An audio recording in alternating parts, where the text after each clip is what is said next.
The Bard and the Bible, 11th May. Reflective glory. So much for praising myself, who I myself will bear witness is praiseworthy.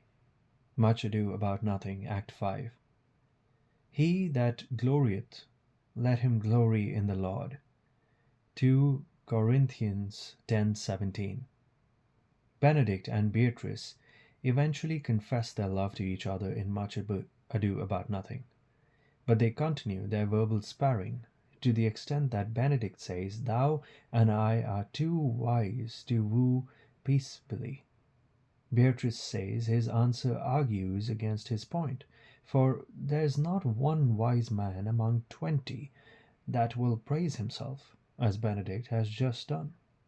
He claims that was true back in the day, so to speak.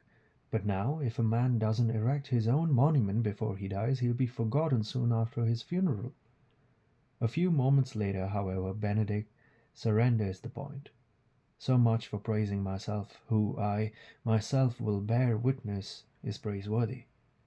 Well then, some people apparently can't help praising themselves, even in the act of not praising themselves.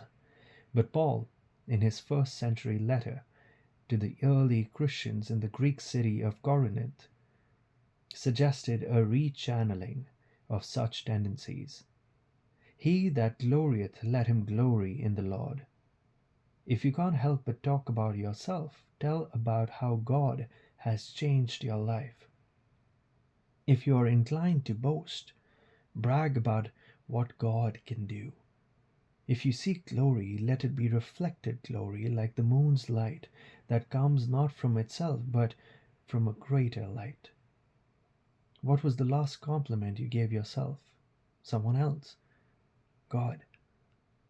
By tale or history, Will Kemp was the clown of the King's Men, and so would have been the first to have played such roles as Dogberry in Much Ado About Nothing and Bottom in A Midsummer Night's Dream.